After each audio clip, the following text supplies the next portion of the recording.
जय हिंद मेरे प्यारे साथियों, स्वागत है आप सभी का आपके अपने ऑनलाइन स्टडी प्लेटफॉर्म समग्र जीएस स्टडी पर। तो आज काफ़ी लंबे समय के बाद पुनः आप लोगों के बीच आया हूं, ठीक है। और इस अंतराल के दौरान आप लोगों का भी काफ़ी नुकसान हुआ है, हमारा भी काफ़ी नुकसान हुआ है, तो उसके लिए मैं आप सभी से क्षमा चाहता हूं, ठीक है। लेकिन अब प्रॉपर तरीके से आप लोगों के बीच हूँ और शुरुआत की है हमने इस इलाहाबाद हाई कोर्ट के आपके इस पहले मॉडल पेपर से, ठीक है। तो अब आपको डेली, ठीक है ना, डेली ये अपना रूटीन बन गया है। डेली आपको रात को 8 बजे मैं इलाहाबाद हाई कोर्ट के लिए आपका एक मॉडल पेपर प्रोवाइड करा दूंगा, ठीक है। तो ये दोस्त काफ़ी अच्छी अपॉर्चुनिटी है आपके लिए। इलाहाबाद हाई कोर्ट में आपका स्टेनोग्राफर ग्रुप सी और डी की जो पोस्टें हैं काफ़ी महत्वपूर्ण और अच्छी आपके लिए ये जॉब होने वाली है। तो बिल्कुल पूरी ईमानदारी के साथ आप लोग लग जाइए तैयारी में, ठीक है। और जैसा कि आप जानते हैं कि जो एनटीए है, नेशनल टेस्टिंग एजेंसी, ये इसके एग्ज़ाम को कंडक्ट कराती है ना। तो इसका जो ट्रैक रिकॉर्ड है दोस्त वो काफ़ी अच्छा है, बेहतरीन है और ये काफ़ी समय से अपना कार्य करती है। तो आप इन अफवाहों में तो कतई ना रहें कि एग्ज़ाम अब आपका अभी नहीं होगा। तो ये पक्का है कि आपका एग्ज़ाम दिसंबर के अंत तक हो जाएगा। तो उसको दिमाग में रखते हुए आपको तैयारी ज़बरदस्त करनी है, ठीक है ना। तो शुरुआत हमने कर दी है। आज आपके लिए पहला मॉडल पेपर लेकर आया हूँ मैं। इसमें मैं आपको 25 क्वेश्चन हिंदी के कराने वाला हूँ और 25 क्वेश्चन आपके सामान्य ज्ञान या जीके जीएस के यहाँ पर कराने वाला हूँ, ठीक है। तो आप लोग सब लोग पूरी तन्मयता के साथ हमारे साथ बैठिए और इस पूरे वीडियो को देखिए, ठीक है ना। साथ ही वीडियो को अधिक से अधिक लाइक करना है, शेयर भी करना है और यदि पहली बार चैनल पर आए हैं दोस्त तो चैनल को सब्सक्राइब ज़रूर करें, ठीक है ना। तो चलिए ज़्यादा समय नहीं लेंगे, काफ़ी लंबे समय के बाद आपके बीच पुनः आया हूँ तो थोड़ा बात करने का मन कर रहा था, है ना। पर फिर भी समय आपके लिए काफ़ी महत्वपूर्ण है, तो इसको हम फालतू की बातों में बर्बाद नहीं करेंगे, सीधे क्वेश्चंस की ओर बढ़ेंगे, बेहतरीन तरीके से लगाएंगे दोस्त, एकदम फाड़ के रख देंगे क्वेश्चन पेपर को, है ना। तो देखते हैं क्वेश्चन है, कह रहे हैं कि नीचे दिए गए शब्दों में से शुद्ध शब्द का चयन कीजिए। तो आपको बताना है कि दुर्व्यवहार जो है वो शुद्ध तरीके से कैसे लिखा जाएगा, ठीक है ना। दुर्व्यवहार की जो बरतनी है कह रहे हैं कि शुद्ध कौन सी होगी। तो बताइए, आप लोग कमेंट ज़रूर किया करें साथ में, है ना, क्योंकि कमेंट करते हैं तो आपका जो कंसंट्रेशन है वो पूरी तरीके से सेशन की तरफ रहता है कि आप क्वेश्चंस कर रहे हैं, ठीक है ना। तो करते चलें साथ साथ दोस्त, कमेंट ज़रूर किया करें। तो और वीडियो के लास्ट में आप अपना पूरा स्कोर भी बताएं कि लगभग हमारा कितना बन रहा था।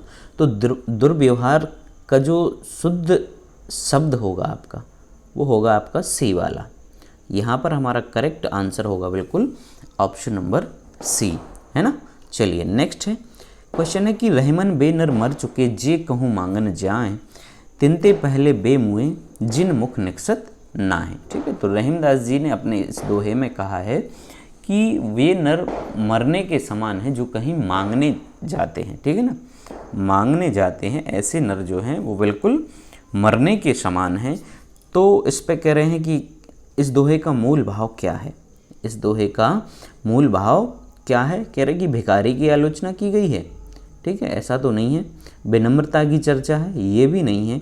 मरने वाले की स्थिति बताई गई है, ये भी नहीं है। यहाँ पर आपकी बात जो की जा रही है वो स्वाभिमान के बारे में, स्वाभिमान के विषय में यहाँ पर कहा गया है। डी हमारा यहाँ पर बिल्कुल करेक्ट आंसर हो जाएगा, ठीक है ना। चलिए नेक्स्ट क्वेश्चन देखते हैं। कह रहे हैं निम्नलिखित में से कौन सा वक्तव्य सही है। तो पढ़ते हैं हम लोग वक्तव्य कौन से हैं। अंतर्राष्ट्रीय शब्दों का यथासंभव अंग्रेजी रूप हिंदी में ग्रहण करना चाहिए, ये नहीं है सही। अंतर्राष्ट्रीय शब्दों का अनुवाद करना चाहिए, ये भी नहीं है। अंतर्राष्ट्रीय शब्दों को ग्रहण नहीं करना चाहिए, ये वक्तव्य भी आपका सही नहीं है। अंतर्राष्ट्रीय शब्दों को नागरी लिपि में लिखकर ग्रहण करना चाहिए, ठीक है। तो जो इंटरनेशनल वर्ड्स हैं, आपके शब्द हैं, इंटरनेशनल वर्ड्स हैं, उनको कह रहे हैं कि नागरी लिपि जो है हमारी देवनागरी लिपि है उसमें लिखकर हमें क्या करना चाहिए, ग्रहण करना चाहिए। विकल्प डी हमारा यहाँ पर एकदम करेक्ट आंसर हो जाएगा। नेक्स्ट क्वेश्चन है कि अलॉटमेंट का पारिभाषिक शब्द क्या है। ठीक है, ये क्वेश्चन एक न एक आपसे यहाँ पर शब्द के बारे में पूछेगा, इंग्लिश का शब्द रहेगा, उसका हिंदी अर्थ यहाँ पर आपको पूछा जाएगा। ठीक है, ये पैटर्न है आपका पेपर का, हूबहू पेपर के पैटर्न के समान ही आपको यहाँ पर प्रैक्टिस कराई जा रही है। तो अलॉटमेंट का पारिभाषिक शब्द आपका क्या होगा, तो क्या होना चाहिए।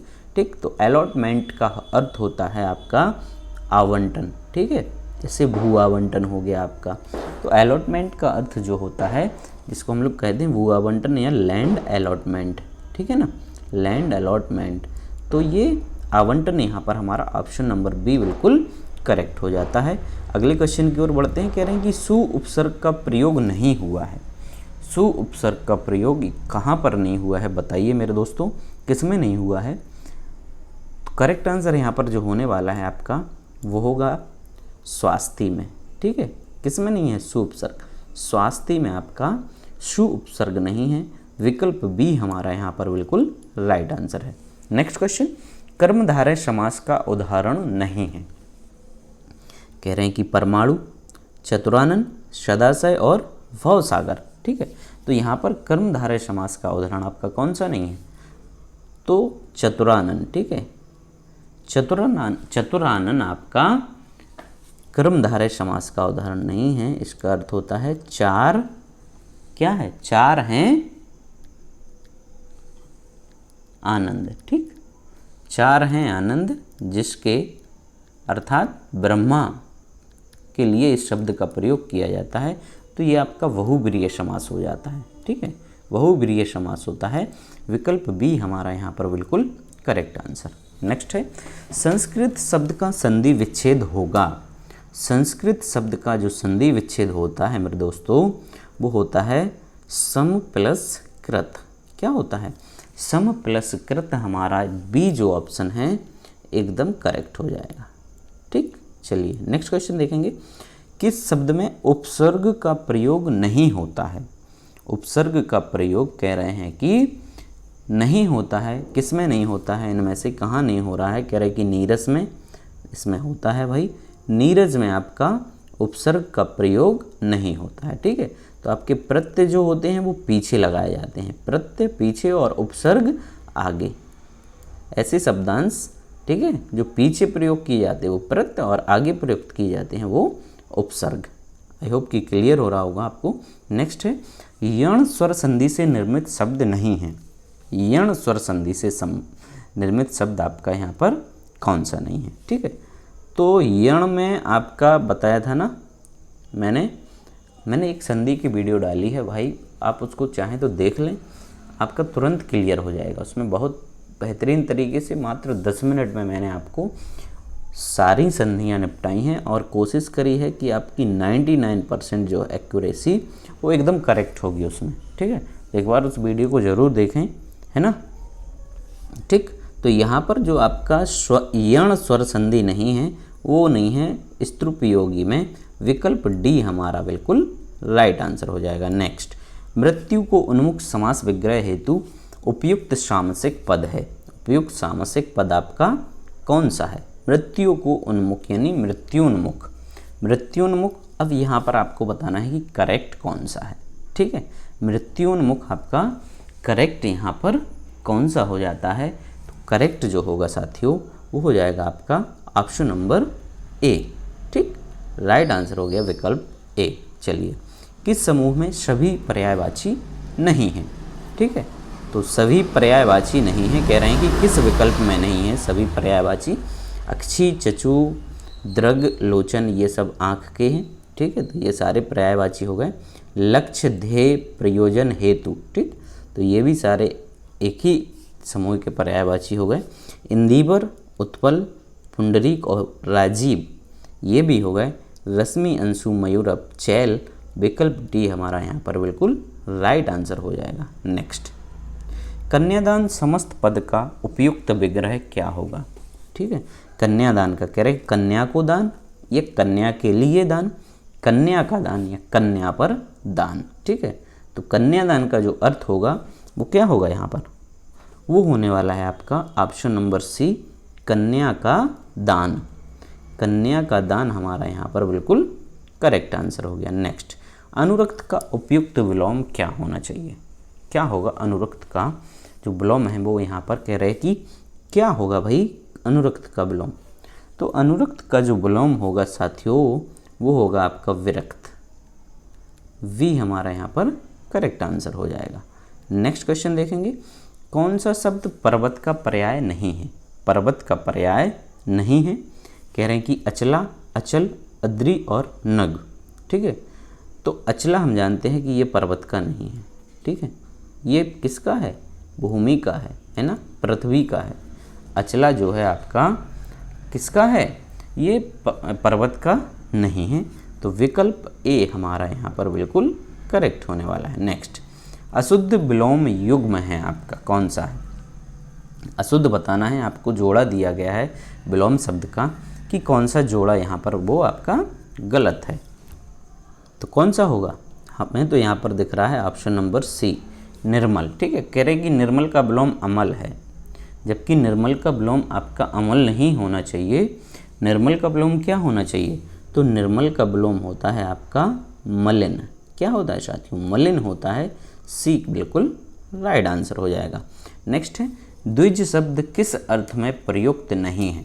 द्विज शब्द कह रहे हैं कि किस अर्थ में प्रयुक्त नहीं है। तो द्विज का अर्थ ब्राह्मण होता है, पक्षी भी होता है और दांत भी होता है। दुबला यहाँ पर आपका जो है द्विज का अर्थ नहीं होगा। तो डी हमारा यहाँ पर राइट आंसर हो जाएगा। अगला क्वेश्चन देखते हैं। रस्सी प्रत्यंचा और विशेषता अर्थों का वाचक शब्द है। ठीक है, तो रस्सी प्रत्यंचा और विशेषता अर्थों का वाचक शब्द है, कौन सा है, तो ये है आपका गुड़, है ना। ऑप्शन नंबर वी हमारा यहाँ पर बिल्कुल राइट हो जाएगा। नेक्स्ट क्वेश्चन, संज्ञा शब्द से बना विशेषण नहीं है। संज्ञा शब्द से बना विशेषण नहीं है। ठीक है, तो आपको पहली ऑप्शन दिख गया लिखित। ठीक है, लिखना आपकी क्या होती है, संज्ञा नहीं होती है, आपकी क्या होती है, क्रिया। तो ये शब्द आपका क्रिया से बना हुआ है लिखित, तो ये हमारा यहाँ पर राइट आंसर हो जाएगा। नेक्स्ट है, शुद्ध वाक्य को छांटना है आपको। यहाँ पर कोई पहला पढ़ते हैं, कह रहे हैं कि रावण की हत्या राम ने की थी। ठीक है, तो भैया रावण की हत्या नहीं की थी, राम ने क्या किया था, वध किया था। हत्या नहीं की थी, वध किया था, तो ये कट गया। सब लोग अपनी रजाई लेकर सो गए। ठीक है, तो रजाई लेकर काहे को सोएंगे भाई, रजाई को ओढ़कर सोया जाता है ना, लेकर थोड़ी ना सोते उसको, है ना। तो ये भी कट गया। पंजाब के भूगोल की एक प्रति खरीदनी है। पंजाब के भूगोल की नहीं, पंजाब भूगोल की, है ना। तो ये भी कट गया। बच रहा हमारा डी, पेड़ पर कोयल कूक रही थी, जो कि बिल्कुल राइट आंसर हो गया। नेक्स्ट है, कर्मवाच्य का उदाहरण वाक्य है। कर्मवाच्य का उदाहरण वाक्य है। ठीक है, मतलब कर्मवाच्य यहाँ पर किस वाक्य में है, तो आप लोग देखिए किस में है बताइए। राम ने खाना खाया, राम ने खाना खाया, धावकों से दौड़ा नहीं गया। तो जहाँ पर नहीं शब्द लगता है वहाँ तो आपका होता है भाववाच्य। ठीक है, तो ये तो आपका वैसे ही कट गया भाववाच्य। तो यहाँ पर हमें तो बताना है कर्मवाच्य। ठीक, किसानों द्वारा फसल काट ली गई, बच्चे घर जा रहे थे। ठीक है, तो यहाँ पर जो कर्मवाच्य है वो आपका है ऑप्शन नंबर ए में, राम ने खाना खाया। ऑप्शन नंबर ए हमारा यहाँ पर बिल्कुल करेक्ट हो जाता है। 21वां है कि आहूत और आहूत युग्म शब्द का उपयुक्त अर्थ है। ठीक है, तो आहूत, आहूत और आहूत का अर्थ क्या होना चाहिए। ठीक है, तो आहूत जो होती है वो होती है आपकी हवन सामग्री, और आहूत का अर्थ होता है बुलाना। ठीक है, कहीं कहीं आपने पढ़ा होगा कि बैठक आहूत की गई है, मतलब बैठक को बुलाया गया है। ठीक है, यानी बैठक बुलाई गई है। तो यहाँ पर हमारा बी जो है साथियों वो बिल्कुल राइट आंसर हो जाता है। अगला क्वेश्चन है कि नानी कुंवारी मर गई, नवासे के नौनो ब्याह, लोकोक्ति का अर्थ क्या है।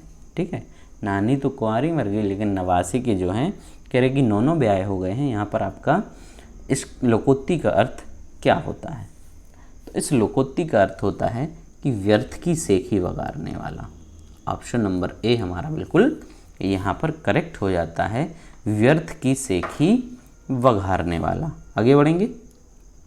23 सही अर्थ युक्त शब्द युग्म नहीं है। ठीक है, सही अर्थ युक्त। ठीक है, कह रहे अवधान, अवधान का अर्थ यहाँ पर बता दिया इनने कि सावधान, ये नहीं होता है अवदान, और अवदान का यहाँ पर कह रहे हैं कि मनोयोग। ठीक है, तो अवदान का मतलब होता है आपका पराक्रम से, है ना, और अवधान का होता है मनोयोग से। तो विकल्प बी हमारा यहाँ पर बिल्कुल करेक्ट हो जाएगा। Next question. काम बिगड़ जाने के बाद पश्चाताप करना व्यर्थ है, हेतु उपयुक्त लोकोक्ति है। ठीक है, मतलब काम बिगड़ गया फिर आप उसका पश्चाताप कर रहे, तो उसके लिए जो लोकोक्ति होती है वो होती है, क्या होती है, कह रहे हैं कि का वर्षा जब कृषि सुखाने, नहीं ये तो टाइम से रिलेटेड है, ये होगी आपकी डी। अब पछताए होत क्या जब चिड़िया चुग गई खेत। तो डी हमारा यहाँ पर करेक्ट हो गया। नेक्स्ट, ये अंतिम क्वेश्चन है हिंदी का। कह रहे कम या नपा तुला खर्च करने वाले को क्या कहा जाता है। ठीक है, तो कम खर्च करने वाले व्यक्ति को क्या कहा जाता है। मक्खी चूस कहा जाएगा, कंजूस, मितभोजी या मितव्ययी। ठीक है, तो कम या नपा तुला जो व्यक्ति खर्च करता है उसके लिए कहते हैं हम लोग मितव्ययी। कैसा, मितव्ययी। डी यहाँ पर बिल्कुल राइट आंसर हो गया। ठीक है, तो ये आपका हिंदी का पोर्शन था, है ना। बढ़िया क्वेश्चंस आपके यहाँ पर रखे गए थे। आई होप कि आपको अच्छा लगा होगा। अब चलेंगे हम लोग किस तरफ, तो अब हम सामान्य ज्ञान की ओर बढ़ेंगे। ठीक है ना, जीएस देखते हैं कैसी है। क्वेश्चन है कि किसी औद्योगिक क्षेत्र में अम्लीय वर्षा किस गैस के कारण होती है। ठीक है, तो एसिड रेन जो है, एसिड रेन आपका औद्योगिक यानी इंडस्ट्रियल एरिया में जो एसिड रेन का मुख्य कारण होता है वो होता है क्या, कौन सी गैस होती है, सल्फर डाइऑक्साइड के कारण होता है। ऑप्शन नंबर ए हमारा यहाँ पर बिल्कुल करेक्ट हो जाएगा। ठीक है ना, चलिए आगे बढ़ेंगे। क्वेश्चन सूची ए को सूची 2 से हमें मिलाना है। ठीक है, तो पहला है एनोफिलीज मच्छर जो होता है, मादा मच्छर, उससे क्या फैलता है, उससे फैलता है आपका, वो कौन से रोग का वाहक करता है, मलेरिया का। ठीक है, A4। देख रहे, एक ही बार में मिल गया, ये हमारा लक है, ऐसा क्वेश्चन मिल जाए कि एक ही आ रहा और मिल जाए तो ये तो काफ़ी अच्छी बात है, लेकिन ऐसा हमेशा नहीं होता है ना। तो फिर है आपका क्यूलेक्स, वी वाला तीसरे में आएगा, फाइलेरियसिस, है ना। और रेत मक्खी से जो आपका होता है कालाजार होता है, और सीसी मक्खी से नींद की बीमारी। तो यहाँ पर बी हमारा बिल्कुल राइट आंसर हो गया। 53 निम्नलिखित में से कौन सा स्मारक विश्व धरोहर के स्मारकों में सबसे पहले बसा हुआ स्मारक है। ठीक है, तो विश्व धरोहरें हैं जो हमारी, उनमें सबसे पहले जो बसा हुआ स्मारक है वो जैसलमेर का किला है। राइट आंसर हो गया हमारा ऑप्शन नंबर ए। आगे बढ़ेंगे। पर्यावरणीय जागरूकता के अक्षर, अंग्रेजी अक्षर पी से आरंभ होने वाले प्रसिद्ध 3 शब्द कौन से हैं। 3P के बारे में हमने पढ़ा है। ठीक है, 3P बताना है कि कौन से हैं, ये हमने अपनी NCERT वगैरह में 3P के बारे में पढ़ा हुआ है। ठीक है, तो 3P का अर्थ है आपका, पहला P होता है आपका, ठीक है, इन 3P के बारे में पढ़ा है। पहला होता है पॉपुलेशन, दूसरा पॉवर्टी और तीसरा जो है पॉल्यूशन। तो वी हमारा यहाँ पर बिल्कुल करेक्ट आंसर हो गया। नेक्स्ट है, कह रहे हैं कि किसी झील की तली में अवरुद्ध जल को क्या कहते हैं। झील की तली में अवरुद्ध जल को क्या कहते हैं, तो उसके लिए कहा जाता है आपका मध्यस्तर कहते हैं। राइट आंसर हो गया आपका ऑप्शन नंबर ए। नेक्स्ट है 56 में क्वेश्चन है कि स्वतंत्रता प्राप्ति के उपरांत उत्तर प्रदेश में पहला राज्यपाल किसे बनाया गया था। ठीक है, तो स्वतंत्रता की प्राप्ति के पश्चात जो पहला राज्यपाल बनाया गया था वो आपका बनाया गया किसको, श्रीमती सरोजिनी नायडू को। श्रीमती सरोजिनी नायडू को बनाया गया था। राइट आंसर हो जाएगा हमारा ऑप्शन नंबर डी। ठीक है, चलिए आगे बढ़ेंगे। नेक्स्ट क्वेश्चन है कि मुगल साम्राज्य के संस्थापक बाबर ने हिंदुस्तान में अपनी राजधानी कहाँ स्थापित की थी। ठीक, तो बाबर की जो राजधानी रही है वो कहाँ पर रही है, आगरा में रही है। राइट आंसर होगा यहाँ पर ऑप्शन नंबर ए। आगे बढ़ते हैं। नेक्स्ट क्वेश्चन है, कहना है कि 21 मार्च 2017 को जारी मानव विकास रिपोर्ट में भारत का स्थान है। ठीक है, तो ये 2017 का यहाँ पर पूछ लिया गया है। ठीक है, और 2016 का आपका स्थान कौन सा है, मतलब 16 का स्थान 17 में रिपोर्ट जारी हुई थी, तो उस समय जो भारत का स्थान था वो 131वां था। वर्तमान में आपका इसमें थोड़ा सुधार हुआ है, ये वर्तमान में 125वें पर आ गया है ना। ठीक है, 125वें पर आ गया है। शायद 194 या 95 के लगभग देशों का यहाँ पर सर्वे इसमें होता है। नेक्स्ट है, सार्वजनिक व्यय का निम्न में से कौन सा वर्गीकरण समाप्त कर दिया गया है। सार्वजनिक व्यय का निम्नलिखित में से कौन सा वर्गीकरण समाप्त कर दिया गया है, तो आपका योजना व्यय एवं गैर योजना व्यय, इसको समाप्त कर दिया है। राइट आंसर हो जाएगा ऑप्शन नंबर बी। अगला क्वेश्चन है, क्वाशरकोर रोग किसकी कमी से होता है। क्वाशरकोर जो रोग होता है आपका, कह रहे हैं कि किसकी कमी से होता है। विटामिन ए से होता है क्या, नहीं होता है। विटामिन ए से तो होता है आपका रतौंधी। ठीक है, आँखों से संबंधित जो आपके रोग होते हैं वो विटामिन ए की कमी से होते हैं। ठीक, तो फिर क्वाशरकोर किससे होगा, क्वाशरकोर होगा आपका प्रोटीन की कमी से। किसकी कमी से होगा साथियों, प्रोटीन की कमी से होगा। सी जो है मेरे दोस्तों बिल्कुल करेक्ट हो जाएगा। 61, विश्व पर्यावरण दिवस किस तिथि को मनाया जाता है। काफ़ी हिट क्वेश्चन और काफ़ी इजी क्वेश्चन भी। 5 जून को हम लोग विश्व पर्यावरण दिवस के रूप में इसको मनाते हैं। नेक्स्ट क्वेश्चन देखते हैं, भारतीय राष्ट्रीय कांग्रेस के प्रथम अधिवेशन की अध्यक्षता किसके द्वारा की गई थी। तो प्रथम अधिवेशन हुआ था आपका जिस समय आपके कांग्रेस की स्थापना हुई थी 1885 में। ठीक है, उसी समय इसका प्रथम अधिवेशन हुआ था।